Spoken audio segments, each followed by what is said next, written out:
Jaime Jimenez adjusted his goggles, slipping the cloth that was wrapped around his head under the straps. He glanced at the others through the tinted lens.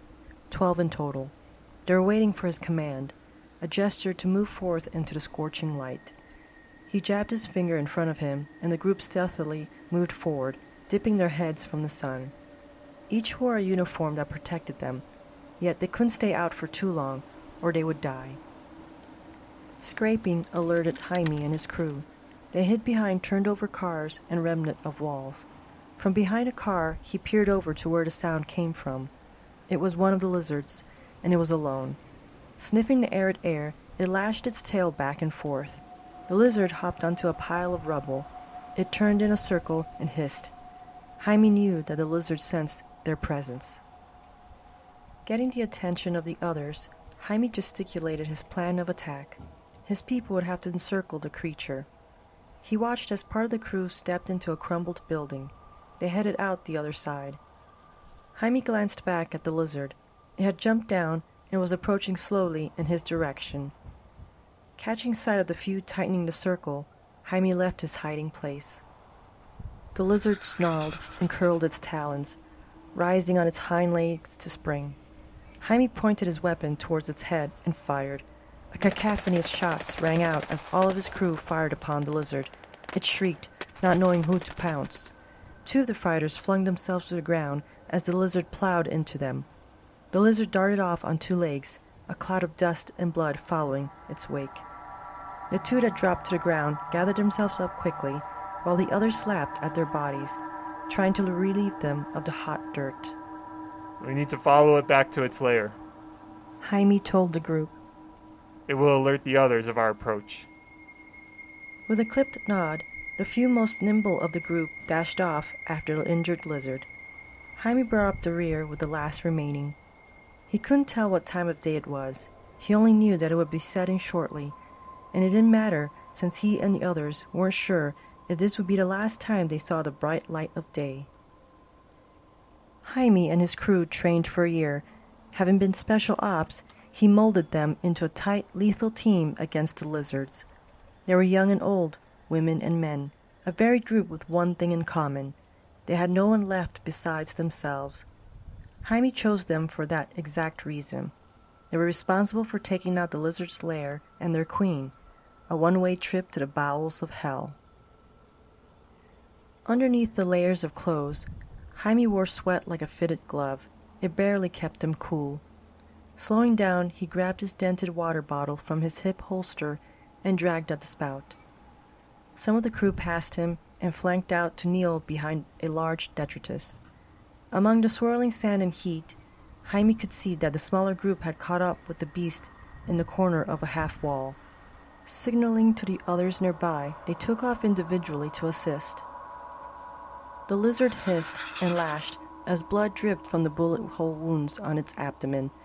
Reaching his arm towards his back, Jaime pulled out his katana blade.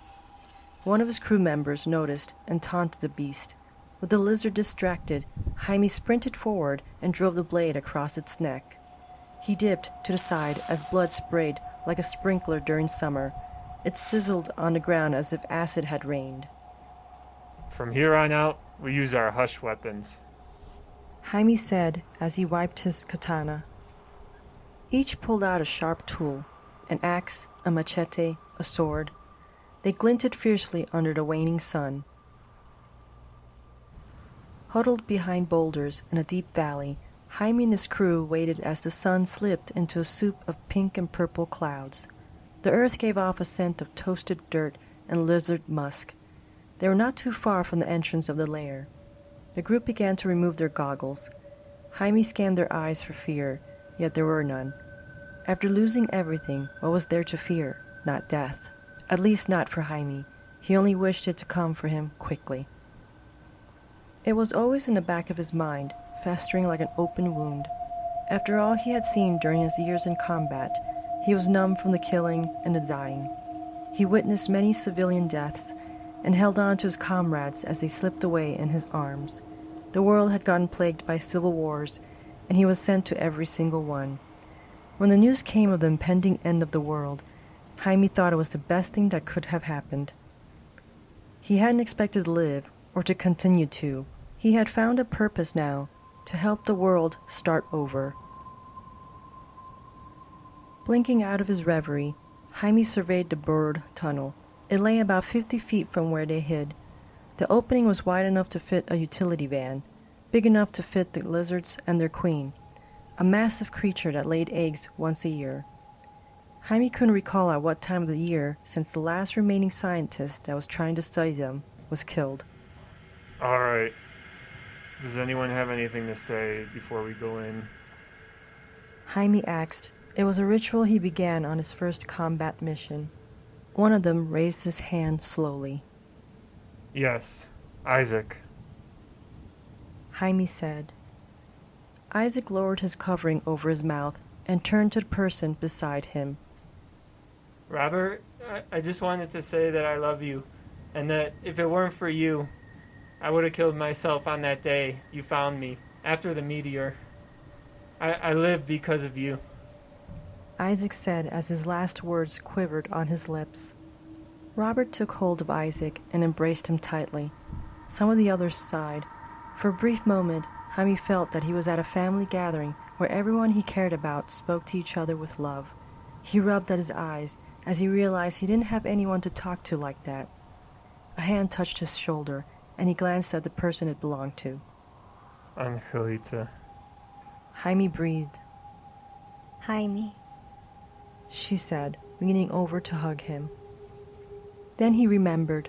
The feelings he kept pushing down into his gut stirred and released into his chest. Jaime didn't want these feelings for Angela to surface. It was dangerous to love someone knowing they could be gone. The surreal haze of the hug shimmered into reality, and Jaime pulled away and gradually stood. Crisscrossing before him, Jaime and the soldiers snuck up to the entrance. They paused as they listened for any sound of movement. Giving the signal, the group grabbed their night vision goggles from their belts and placed them on. Jaime indicated that he would go first and that the rest would follow suit. He waited for the acknowledgement. Raising his head towards the sky, he genuflected and stepped into the opening. Nothing prepared Jaime for the precision of the tunnel. He touched the wall and was impressed by how smoothly dug and stable it was. The others glanced from side to side, no doubt marveling at it too. The scientists had compared the lizards to Earth's Australian monitors, large reptiles with yellow and black scales and elongated necks. But instead of eating small mammals, these aliens were after bigger game and had preyed on the remaining humans. Flung to Earth riding a meteor by a solar flare from the void of space, the lizards didn't hesitate to claim the planet for their own. Stepping in unison into the corkscrew tunnel, the crew held their sharp weapons high. The goggles provided a neon sign-style lining over every rock and human bone. The musky smell intensified as they continued. Jaime dropped to one knee and held a fist up. He heard the gravelly sound of knees hitting the ground. He signaled that he had heard a sound. They paused and shifted into place. Rapid clacking of gravel approached. Looming out of the darkness ahead, a lizard snarled and dashed at them. Jaime waited as it reached a foot from him, and he brought his blade from below up toward its abdomen. A squelch and a splash hit the ground. The crew increased their steps behind Jaime as he picked up the pace. More appeared like stragglers at the end of a marathon from different tunnels, and each one the soldiers tactfully slaughtered. Jaime expected this, was hoping that they would reveal themselves. It was the only way to know where the nesting grounds were, by following the trail of the dead. The group advanced into a massive cavern strewn with human remains. Jaime stood transfixed at the number of eggs nestled around the queen. He sensed the others stiffen next to him. The queen had its back to them and began to stir as the shuffling of lizards from the connecting tunnels descended upon them. Jaime gesticulated to the others to cover his back and the entrances, and they took off. Angela flanked his right side, as she always had for the past 4 years. He glanced at her, and even though they were wearing night vision goggles, he imagined her smiling. Yanking an explosive from his belt, he ran towards the nearest egg. It bulged and heaved as he placed the bomb on it. Setting the timer quickly, he backward stepped, The queen was nearing its complete turn to face them. Jaime pushed at Angela and whoever else was close. The others at the entrances took notice and began to ascend the tunnel, back to the surface. There was a scream, and Jaime turned to see one of the soldiers drop under the blow of a lizard. Another soldier tried to turn back to the fallen and was taken too. Chaos reigned as sharpened weaponry was replaced by bullets. Jaime waved his arm at the soldiers, encouraging them to escape. His goggles bobbed as he alternated shooting and running. The earth beneath their feet quaked, causing Jaime to tumble forward. Scrambling to his feet, he grabbed onto Angela and tugged. Dirt rained on them, and the floor cracked. He gave up shooting and focused on making it. The opening came into view as he felt a billowing of dust roll onto him. He was dragged forward and slammed to the ground. Jaime lifted his head. Spitting the coarse dirt from his mouth, he slowly got to his feet. He searched for his crew, but only saw a dense curtain of sand. A shape came forth, then two, in all 5. One of them wrapped their arms around him. Releasing Angela, Jaime removed her goggles and then his. Tucking her head onto his shoulder, he embraced her one more time. Thank you for listening to the Chillingly Bizarre podcast. For bonus content, check out jdw.com. This was episode 4, season 2, titled Operation Fury, and it was written by JDW. The episode was narrated by JDW. Angela was voiced by JDW. Jaime and Isaac were voiced by George W. Credits go to freesound.org and its following contributors: Proxima 4, Martini Meniscus, Johnson Branding Editing, Alan Mickey, Clifton Carlson, Cabled Mess, Crawford John B., Robaru, Benbow Jangles, Zatar, Sunam Tan, Podcapolypsis, Badoink, Scott Trex 05, Sound Design for You, and Felix Bloom.